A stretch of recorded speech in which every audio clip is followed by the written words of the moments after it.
Next up, we have a story that NOAA won't talk about. You won't find it in their official reports. You won't see it in their research papers. But the data exists. The damage was real. And the people on that ship, well, they don't sleep quite the same anymore. Because one night, miles from shore, in waters they thought they understood, something happened. And when it hit their hull, it wasn't by accident. The scientist you're about to hear from is trained to deal in facts. NOAA sent them to gather data, to try and explain the unknown. But what happens when the unknown shows itself in a way no one is ready for and can't find words to explain? Listen carefully to his account as he sent it to me, because after this, you might start wondering what else NOAA has in their files and what's still out there, watching. I've worked on research vessels for half my life, but there's one night I can't erase. We were miles from any shoreline under a sky so dark it felt like the entire world had vanished. Everything seemed standard until the hull shuddered, like a giant fist had driven up from the depths. At first I assumed it was drifting debris, maybe a rogue current, but then the boat lurched again, harder, sending tools crashing to the deck. In that split second, the ocean went from familiar research site to hostile territory. I remember yelling for someone to check the sonar, my voice cracking in the dark. That's when we heard a thunderous reverberation echo through the hull. One moment, we were just another scientific crew. The next, we were unwitting trespassers in waters that belonged to something colossal. And it made sure we knew it. I keep replaying that night in my head down to the moment the creature slammed into us and nearly tore our ship apart. I wish I could say I'm exaggerating, but I'm not. We'd embarked on what we believed would be a routine expedition. The plan was straightforward. Investigate a series of strange acoustic readings NOAA had logged over the past few months. These readings were off the charts, unlike anything we could recognize. Some thought it was a new whale species. Others suspected a software glitch, and a few insisted it was nothing more than an undocumented migratory pattern. But as soon as we left port, I sensed something was different. We cast off under a dull, overcast sky. Usually there's a sense of excitement during departure, a few jokes, some griping about coffee. This time we loaded equipment in near silence, each person focused on their tasks. Once on board, the Perseverance churned away from the dock, its engines humming a steady rhythm. For hours, we sailed without incident. Nothing seemed wrong, but we all felt an unspoken tension that refused to ease. When we reached the general coordinates of the anomalies, we mapped out a grid for sonar scans. The first pass was unremarkable. We saw typical marine life clusters, a whale ping far off, some cargo vessels on the periphery. Nothing unusual. We did a second pass at different frequencies, hoping to catch anything that might slip past our standard settings. Still nothing. By evening, the drizzle had stopped, leaving behind a heavy, oppressive sky. We decided to drop anchor for stability, letting our automated system run scans overnight. I went to my bunk with every intention of getting rest, but instead I lay there listening to the dull thrum of the generator and the gentle slosh of water against the hull. An uneasy knot settled in my stomach, the kind that warns you something's about to happen. Around midnight, frantic footsteps shook me from my half-sleep. A technician burst in, eyes wide, breath ragged. She said they were picking up a massive echo near the seafloor, 80 meters in length, maybe more. I practically vaulted from my bunk and sprinted to the control room, heart hammering. Sure enough, on the monitor there was a solid reading moving along the underwater canyon. It was deeper than most whales prefer and bigger than most fish we track. We watched for about half an hour as it slowly skirted the canyon floor. Then, in a flash, it vanished, slipping beyond the canyon's edge. Nobody said a word for a while. We all knew we'd just seen something noteworthy, possibly monumental. and there was a sinking feeling that we had no clue what it was. The pilot came in, took one look at the data, and shrugged in his usual stoic way. He suggested deploying the drone at first light. Exhausted and slightly unnerved, we decided that was the best plan. I headed back to my bunk, but I never truly slept. Every time I closed my eyes, I pictured that sonar blip, drifting in the blackness below us. When morning finally came, we prepped the submersible drone. It was a sturdy unit with LED lights and a high-definition camera. Our goal: descend into the canyon and see if we could capture visual evidence of what we'd tracked overnight. The drone splashed into the water and began its slow descent. At first, we saw what we always see at those depths: aquatic life adapted to darkness, the occasional fish flitting by, silt drifting in the currents. Then, about 600 meters down, the drone's hydrophone picked up a strange scraping sound, like something large brushing against rock. Everyone crowded around the monitor. The pilot steered the drone carefully along the canyon's edge. We caught a fleeting glimpse of a huge shape gliding through the gloom, something with ridges, moving in a way no whale or shark ever would. Before we could get a solid look, it vanished in a swirl of sediment. The feed stuttered, and when it cleared, we were left with empty water. Faint echoes on the drone's mini sonar hinted the creature was near, but we couldn't lock onto it again. Reviewing the brief footage, we saw enough to confirm this thing dwarfed any known marine life. It also seemed unbothered by our bright lights. Nobody knew what to say. This was the kind of discovery that rewrites textbooks, but it was also the kind that made me uneasy. If it was that big and that elusive, what else was it capable of? We spent the rest of the day running more sonar sweeps, hoping for a second chance. The ocean stayed calm, the sky a uniform gray. By late afternoon, we decided to anchor again, planning to repeat our nighttime sonar vigil. We set up a schedule so someone would always be in the control room, monitoring for anomalies. Most of the crew tried to rest, but nobody really slept. We were all waiting for that same contact on the instruments. Would it appear again? Sure enough, around midnight, the alarms started blaring. This time, the reading was shallower, about 200 meters below the surface. It moved faster, too, closing in on our position in a deliberate arc. Everyone scrambled. The pilot ran to the bridge, double-checking we weren't mistaking this for an underwater peak or reef. The sonar confirmed it was a living organism. We decided to get the drone back in the water, hoping to intercept it. The drone's lights pierced the darkness. Through the feed, we saw a huge shadow glide across the screen, close enough that we could make out ridges along its body.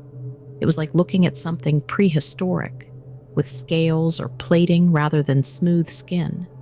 Then an appendage drifted into view, thick, with what looked like webbing or spines. Before we could analyze it, the creature lunged forward. The video went haywire, our telemetry cut out, and the pilot swore under his breath. When the feed came back, the drone was spiraling downward, battered by some tremendous force. We retrieved it as quickly as possible. Its hull was dented, one of the cameras shattered. Strange scratches marked the metal. None of us had ever seen that kind of damage. The mood on deck turned frantic. Half the group insisted we'd already pushed our luck too far. The other half wanted more data. Ultimately, we decided to stick around another night, but with extreme caution. We had too many questions and too little to show for them. We posted extra lookouts, scanning the water with spotlights. In the early hours of the morning, the first collision rocked the Perseverance. The entire ship shuddered, sending gear and crates slamming into bulkheads. I rushed to the railing expecting a rogue wave. Instead, I saw a patch of disturbed water off the port side and heard that same echoing moan. This wasn't random. Something had rammed us. The pilot fired the engines, trying to maneuver away. Then another impact hit, harder than the first. The deck tilted violently. People grabbed whatever they could to stay upright. One of the senior techs shouted that we might have a hull breach, sparking another wave of panic. I remember leaning over the side, peering into the murk, half terrified I'd see that ridged form break the surface. Adrenaline roared in my ears. Somewhere in the darkness, a massive shape surfaced, just long enough for the spotlight to catch a glimpse of what might have been its head. It looked heavily ridged, almost bony, with water sheeting off its surface. Then it sank again, churning the ocean into a froth. The pilot tried to gun the engines, but the next collision shook us so violently, I thought the hull would split in two. By some miracle, the boat stayed afloat, though battered. The creature let out another resonant call that seemed to rattle my teeth. We finally managed to accelerate away, half expecting a final, devastating strike that never came. We pushed our engines to their limits for nearly an hour, scanning the stern cameras for any sign of pursuit. Gradually, the sonar readings normalized, leaving us with only the sound of our own engines and a deck full of shaken scientists. That short reprieve allowed us to check for major leaks. Miraculously, we found dents and gouges, but nothing that spelled certain doom. At dawn, we saw the true extent of the damage. The hull was warped, some sections bent inward. Loose equipment had washed overboard in the chaos, and the drone was a lost cause without a proper repair facility. The entire crew looked drained. I could see it in their hollow eyes, the mix of shock and relief that we were still floating. We radioed NOAA as soon as we had stable communication. They told us to head back and file a full report, and we didn't argue. On the way home, we pored over the meager footage and audio we'd managed to save. It wasn't enough to identify the creature, but it was more than enough to prove we'd encountered something outside the known scope of marine life. The sonar logs showed an object of massive size and mobility. The camera clips revealed partial glimpses of a ridged body, a colossal flank that struck the drone, and a fleeting silhouette at the surface. The audio recordings of those deep, resonant calls were the most unnerving. Nothing matched our extensive library of whale songs or fish chatter. When we reached port, NOAA officials kept us in debriefings for days. We handed over everything: sonar, video, drone hull fragments. A few of them seemed genuinely alarmed. The official verdict was that we'd encountered an unidentified marine life form. They told us not to sensationalize the story publicly until further review. We reluctantly agreed, though the entire crew knew this wasn't a simple case of misidentification. Over the next few months, we tried to get clarity from NOAA. Some officials believed we'd discovered a new species, massive, territorial, and rarely surfacing. Others argued it must be a large but deformed whale, or even a group of whales. None of those theories matched the data. My colleagues and I spent countless hours replaying the footage, dissecting the sonar logs, analyzing the calls. Nothing lined up neatly with known marine animals. A friend of mine who specializes in acoustic analysis pointed out unusual patterns in the recordings. He thought we were dealing with complex vocalizations, maybe from multiple individuals. That set off an entirely new round of anxiety. If there was more than one creature, we might have stumbled into a territory or a breeding ground. The possibility made me shudder. I pictured the Perseverance battered from all sides, pinned down by a group that dwarfed everything we knew. But official interest waned. Budgets were tight, priorities shifted, and we were told we'd have to wait for a possible follow-up expedition. Most of the original crew scattered to other projects. I stayed with NOAA, focusing on smaller-scale research while occasionally revisiting the data from that night. Every so often, I'd dream about being back on deck in the darkness, hearing that metallic shriek against the hull, feeling the boat lurch under my feet. The worst part was the helplessness. We had no idea how to protect ourselves against something so large and aggressive. Even if we returned with better equipment, we could provoke another attack. And if there really were more of them, it wouldn't just be one collision. It could be many. The ocean is huge, but it's also fragile in certain ways. and we didn't want to harm a potentially undiscovered species. Yet our own safety was on the line too. A year later, I ended up on a vessel that passed near the same region. The project was unrelated, deep water sediment cores. Still, I made it a point to check the sonar for anything unusual. Not a blip. We sailed through without incident. Part of me was relieved, but another part ached to verify that nightmare as something tangible. We had evidence, yes, but it was incomplete. Without a second encounter or better footage, NOAA couldn't classify the creature or even acknowledge it beyond unidentified. As time went on, the rest of my team tried to move forward. Some swore they'd never set foot on a research vessel again. Others chalked the event up to a freak occurrence that we'd probably never see repeated. I kept analyzing, rechecking frequencies, even scanning other expeditions' data for any sign of those deep calls. Nothing ever matched perfectly. That canyon where it happened remains mostly unexplored, just another deep scar on the ocean floor, holding secrets we might never uncover. I still wake up some nights, heart pounding, convinced I hear that guttural moan reverberating in the darkness. It's a sound that lingers in my mind whenever I'm on a vessel's deck after sunset. I find myself peering over the railing, wondering if something is prowling the depths below, curious or territorial, watching us the way we think we watch the sea. And I remind myself of one thing I learned that night. The ocean doesn't belong to us.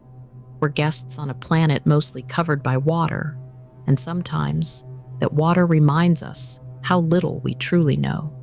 Whenever anyone asks about that expedition, I tell them a version of the truth that won't cause them to scoff. I say we encountered a large, unidentified animal that damaged our ship, but deep down, I know it was more than that. It wasn't just big. It was beyond our frame of reference. We caught a fleeting glimpse of a life form powerful enough to toss our vessel around, cunning enough to evade our instruments, and territorial enough to send us running. If we ever fully document it, and that's a big if, it might force us to rewrite our understanding of marine biology, or at least remind us that we've only scratched the surface of what lurks in the deep. Until then, we have dented metal, half-shredded drone footage, and the memory of that horrifying roar echoing under a moonless sky. It's not the neat scientific conclusion anyone wants, but it's the reality of exploring Earth's last frontier. You dive into the unknown, brimming with equations and assumptions, and sometimes the unknown dives right back, leaving you with more questions than answers. That's what happened to us on the Perseverance, and I, for one, will never look at the ocean the same way again. We stay at the surface, we map the sea floor, but we're missing entire chapters in between. The sea grants us glimpses when it pleases, and sometimes those glimpses are violent warnings that we're trespassing in someone else's domain. Science demands data, but I've learned to respect the gaps in our knowledge, because one night in that dark canyon taught me that the ocean still holds secrets large enough and dangerous enough to shatter our hubris in a single, crushing blow. It all started late in the evening this past September. I was on duty at a small makeshift clinic just off Kelbaker Road, southeast of Kelso, California, near the edge of the Mojave National Preserve. You probably never heard of our place, and frankly, most people haven't. It's basically 2 old mobile trailers retrofitted to handle basic medical cases for folks passing through, plus a small staff area where we sleep on cots if it's a busy night. It normally doesn't get too wild, mostly dehydration, sunburn, cuts from cacti, the occasional scorpion sting, that kind of thing. I'd been here a few months, ever since I decided to step away from the hustle of LA. I wanted to volunteer somewhere off the beaten path, and found a listing through a friend of a friend who works park services. The drive alone, cutting through Baker before eventually winding down to this lonely outpost, can be a meditative experience in itself. Desert roads at night always unnerve me a bit, but I've grown fond of it. This particular evening, I was starting to doze off when I heard the sound of a truck engine outside. It startled me because nobody had radioed ahead, so I got up and tried to straighten myself out, although I wasn't fully awake. The headlights were so blinding they flooded right into the waiting area.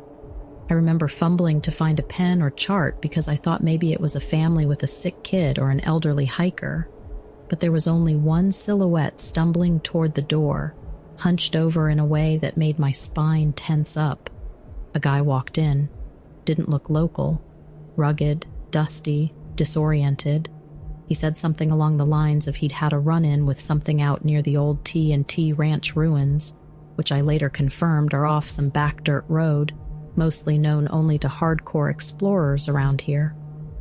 He was dripping so much sweat I initially thought he might be dehydrated.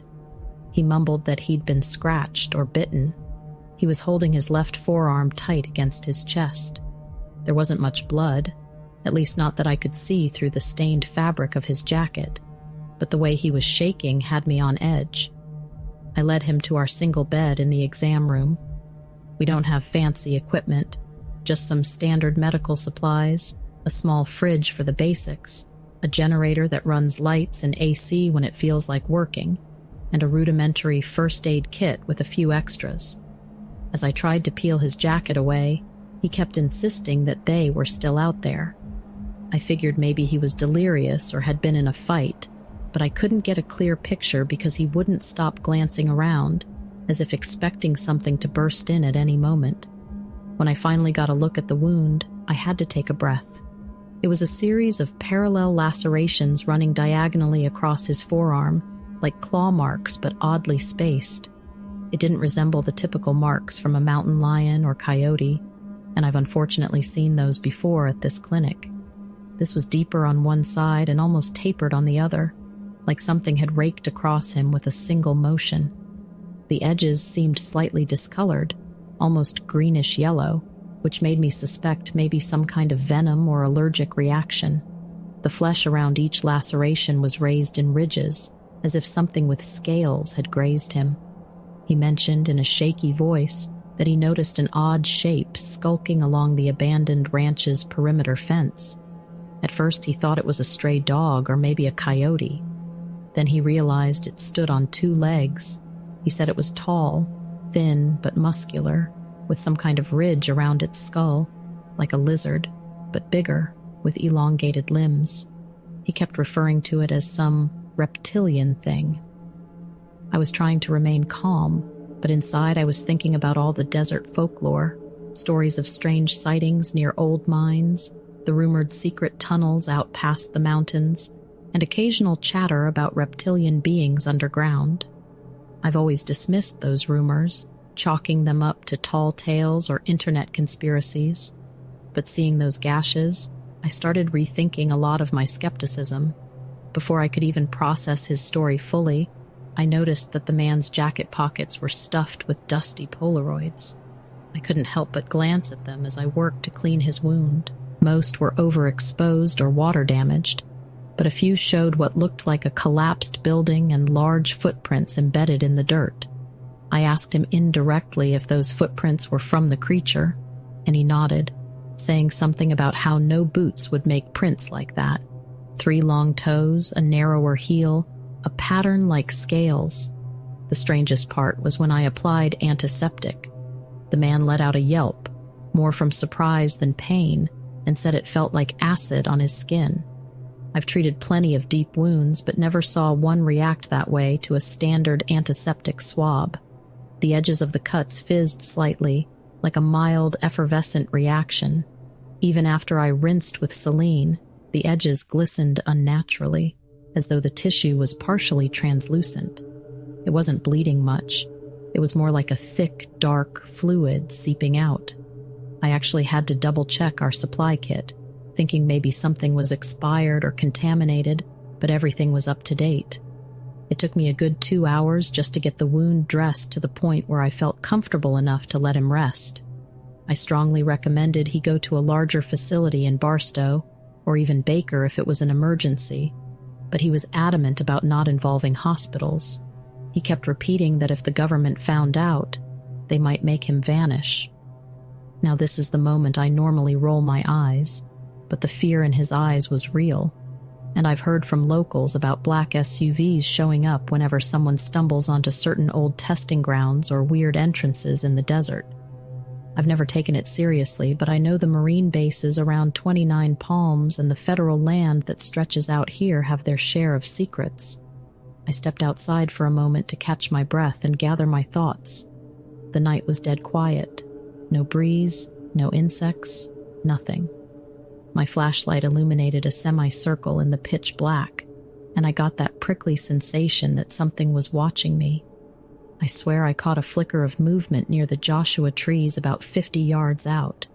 Could have been my imagination, or maybe a coyote, but it was tall, and it moved back behind a rock so fluidly that my stomach sank.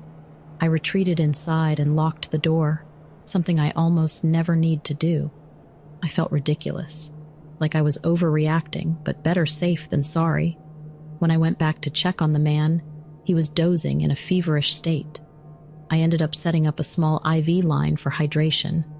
Throughout the night, he'd shift, mumble, occasionally jerk awake. He kept repeating that there's more than one. At one point, he described them as wearing something like tattered cloth or maybe camouflage that blended into the desert. He said they had eyes that reflected moonlight like a snake's would, but bigger and more intense. He mentioned an underground chamber near the ranch, some half-buried structure with cryptic markings on the walls, symbols he swore looked Mayan or Aztec. But this is north of anything that would typically be connected to those civilizations, so it underscored how bizarre the whole scenario was.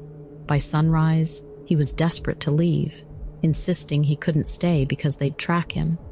He thanked me in a rushed, hushed tone and peeled out in his old truck, heading south toward Amboy Road, or so I guessed by the direction.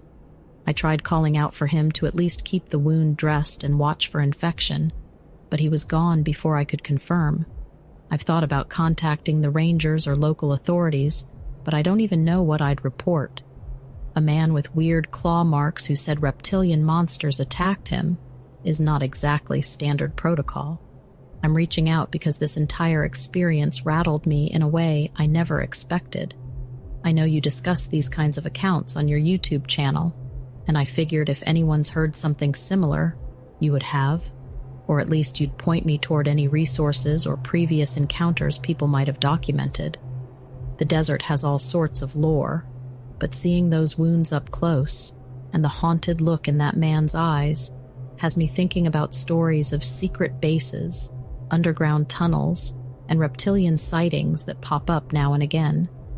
I always dismissed them as fantasy until that moment. It's been a few weeks now, and I can't shake the feeling that I witnessed the aftermath of something truly out of the ordinary.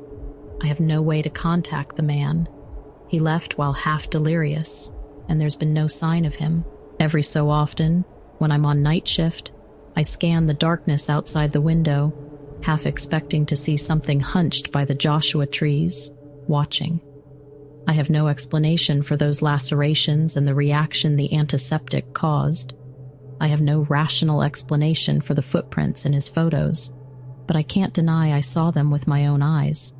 That's basically the whole of it. I'm not sure what else to add, except I'm trying my best to keep a level head.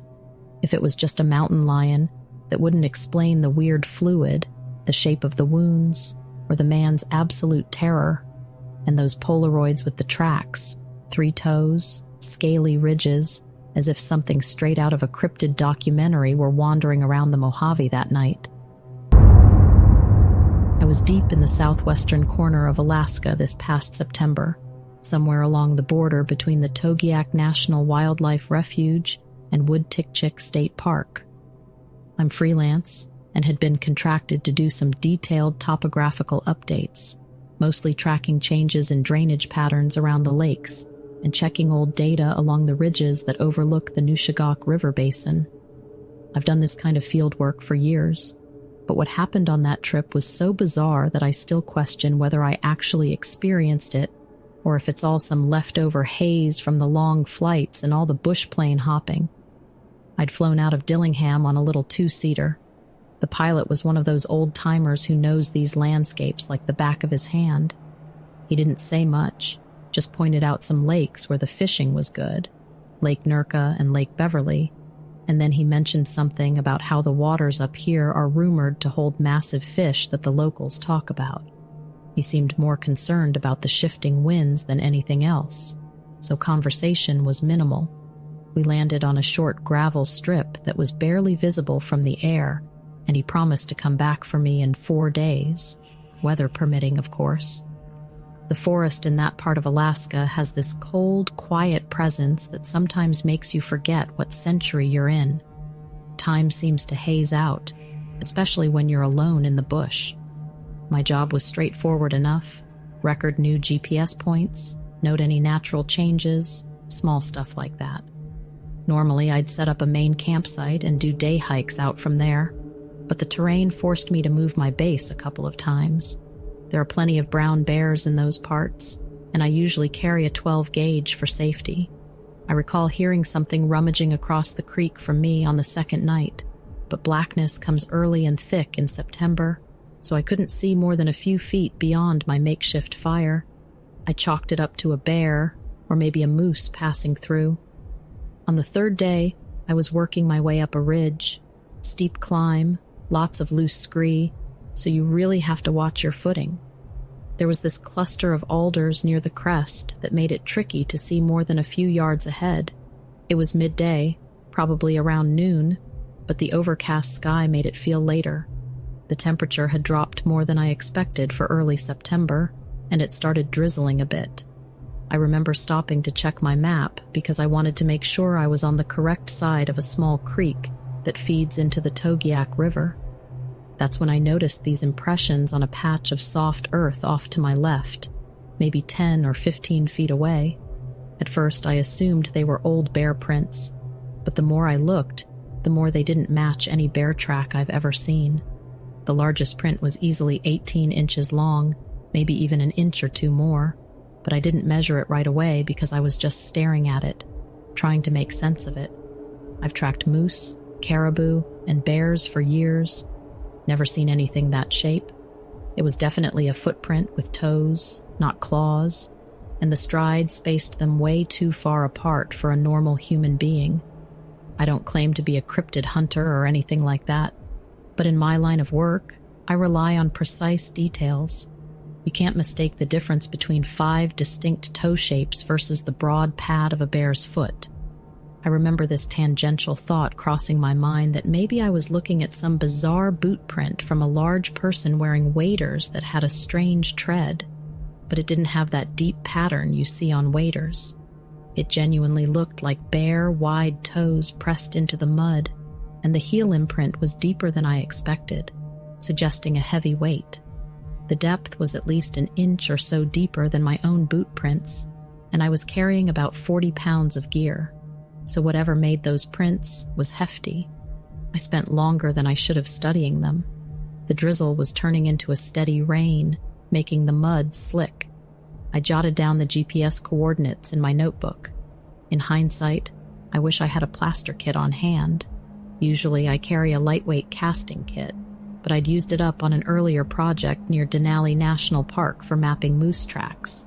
That day, I had none left, which still frustrates me. I took some photos with my phone, but in that wet gloom, I doubt they came out well. I haven't even looked at them yet, partially because I'm worried they'll look too ambiguous to prove anything to anyone. I moved on carefully after that, though. I couldn't shake the feeling I was trespassing in someone or something's territory. You know that prickling sensation at the back of your neck? The wind started to pick up and the alders were making that rattling noise. My mind jumped to every story I'd heard from locals, tales about hairy wild men living in the depths of the forest. People laugh it off in Anchorage bars, but out here, alone, it's hard to just dismiss them. I didn't see any more prints that day, but I definitely heard branches snapping somewhere upslope from me. I forced myself to keep focused on my job. I don't think anything followed me, but I kept stopping every few minutes to check my surroundings. That night, I pitched camp about a mile away from where I found the footprints. I did my usual perimeter check, strung up a bear bag, and tried to settle in, but sleep was elusive. The wind would die down and pick up again in these erratic bursts. At one point, I heard what might have been a whoop or a howl, but it was distant. Could have been a wolf or a loon echoing, I told myself. Alaska's full of weird echoes at night. I left early the next morning, heading back to the gravel strip a day ahead of schedule. Not because I was outright terrified, but my contract was basically fulfilled, and I decided there was no sense pushing further with the weather deteriorating. The pilot showed up that afternoon. It was a small break in the clouds that gave him a window to land. He asked how my time went, and I offered generic stuff about weather data, new drainage patterns, that kind of talk. I didn't want to mention the footprints. I'm still not entirely sure why. Maybe part of me was afraid he'd think I was delusional, or he'd grown up hearing these stories and wanted absolutely nothing to do with them. I've run into enough weird stories over the years to know that Alaska holds on to its secrets. There are locals who talk about creatures in the woods, especially in more secluded areas, that defy conventional explanation. I've heard about sightings near Lake Iliamna, overshadowed by the rumors of a monster fish in the lake, or near the Kenai Peninsula, where trappers talk about enormous, upright figures that vanish into thick brush. But I'd never actually come across physical evidence that made me question what roams out there. This time, I had it literally at my feet. I keep replaying that moment of discovery in my mind. The shape, the scale, the improbable stride. The significance of it is sinking in more now that I'm back home and safe. I've even come across a couple of references to giant hominid footprints from older Alaska newspapers, times when gold prospectors whispered about 8-foot-tall wild men in remote valleys. I used to discount those as tall tales, but after what I saw, I can't say I'm as skeptical. I still have a solid chunk of field work coming up in other parts of the state, but I'll admit I'm approaching it with new caution. The feeling of vulnerability is hard to shake.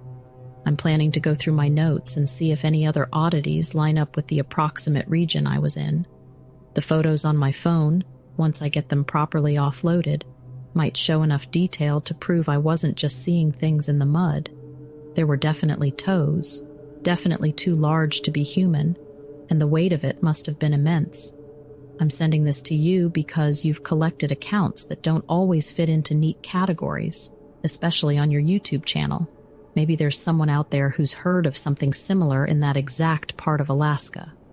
If anyone else had been with me, maybe we'd have a second vantage point, but it was just me, my gear, and that uneasy sense of being somewhere I shouldn't linger.